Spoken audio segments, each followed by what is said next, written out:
Pretty little head. So can you put your hands together for Philip Wadley?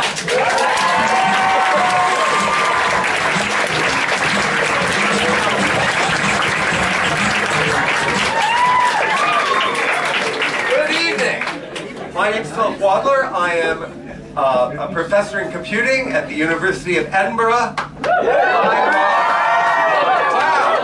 Okay. Let's try that again. I love puns.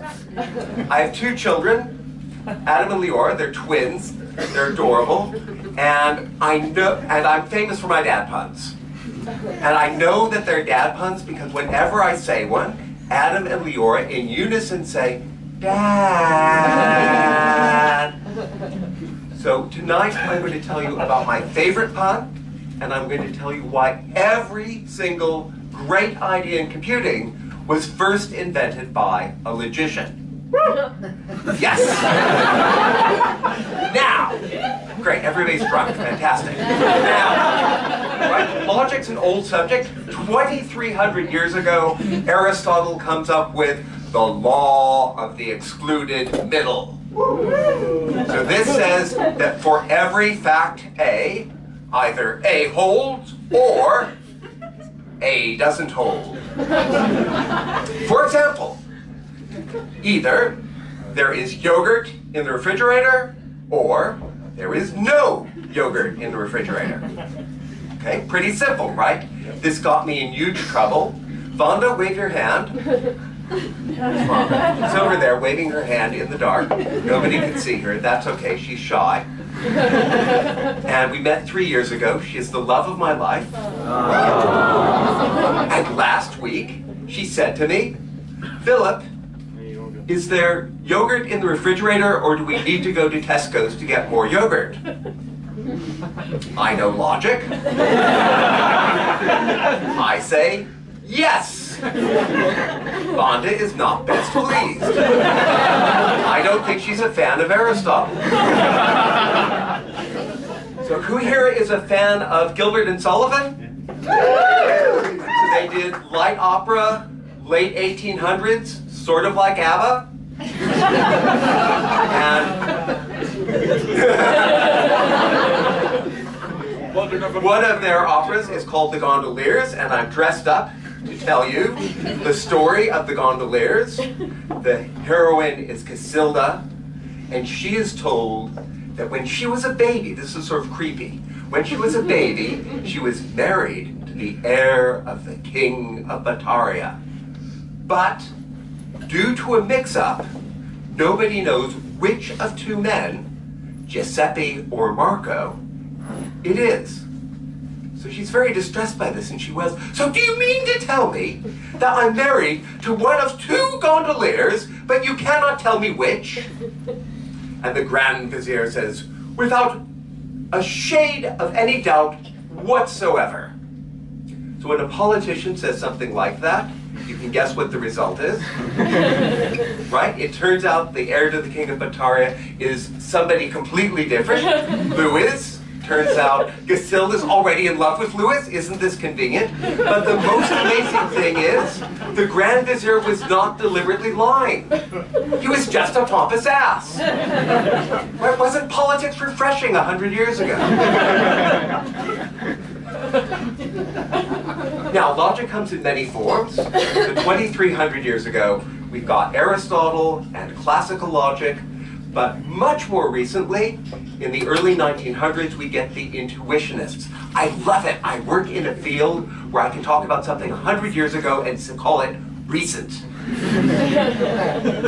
So intuitionists are interested in evidence. For instance, evidence that Casilda is married to the king of Bataria would take the form of a marriage certificate. Right? Now, when intuitionists say evidence, they don't mean something equivocal. They don't mean you present your evidence and then say 9 judges have to decide whether the prime minister lied to the queen. Right? It's not that kind of evidence. It's ironclad. Okay? It's like a marriage certificate that you cannot fake. Okay? We've got another name for this kind of evidence. Sometimes we call it proof. Now in logic there are 3 important things: conjunction, implication, and disjunction. So let me tell you how they relate to evidence. So, what is evidence for a conjunction? So a conjunction says A or and B, or that's later. A and B. So what would evidence for that be? Well, it means I need evidence of A and I need evidence of B. So for instance, if Casilda was married to both Giuseppe and Marco, then evidence for that conjunction would be a marriage certificate for Casilda and Giuseppe and a marriage certificate for Casilda and Marco. And what could we conclude if we had that evidence? We could.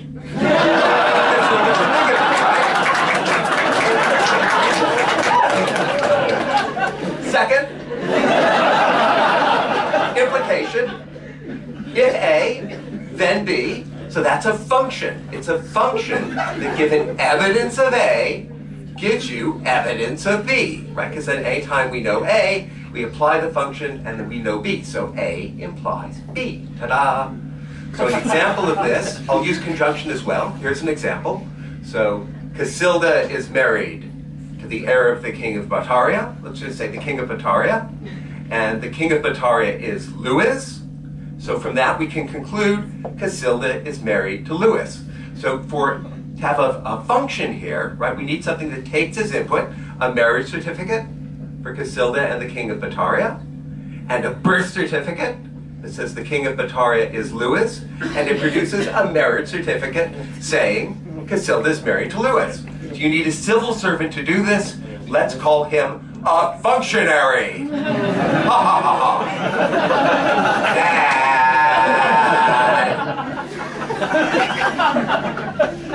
The third thing is disjunction, A or B. So evidence that Casilda is married to Marco or Casilda is married to Giuseppe would consist of either a marriage certificate for Casilda and Marco or a marriage certificate for Casilda and Giuseppe. Right? You couldn't say it unless you knew which. Right? They're just, the intuitionists are just like Vonda. They want to know which. Right? And what does this tell us? It tells us that Gilbert and Sullivan anticipated intuitionism by about 20 years. Pretty good, right? Now, here's the amazing thing. These three things I just told you about, right, the main things in logic, conjunction, disjunction, implication, are the same as the three main things in computing. So the main ways you can put together data are you can have two things, which is and, or you can have a choice of things, which is or you can have a function, which is a function. So that's it, right? The three biggest things in logic are the three biggest things in computing. Now, I've designed a programming language, helped design a programming language called Haskell. Does anybody here use Haskell? That's all my students over there. Thanks, guys. And Haskell, all the data in it is built from products and sums, so that's ands and ors and functions. It's a functional language, it's built from functions. Every single good idea in it was discovered twice. So it's based on a type system called the Hindley-Milner type system. And guess what? Hindley was a logician, and he came up with this great idea. And Milner was a computing researcher. He came up with the same idea later, independently. It's got something else called the Girard-Reynolds type system. Guess what? Girard was a logician, and Reynolds was a computing researcher. So all these things come up twice. Now, who here knows Java?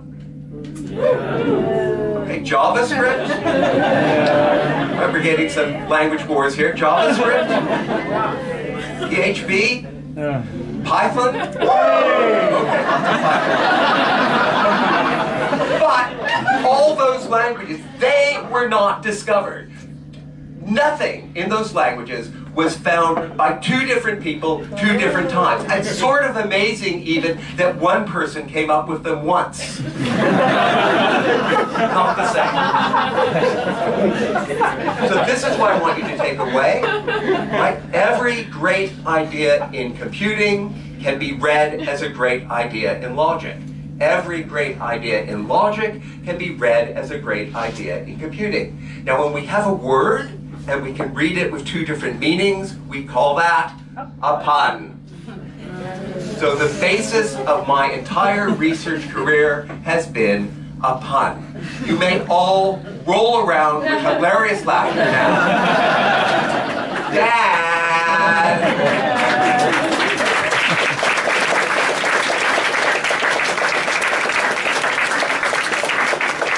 I am Phil Wadler. Thank you and good night.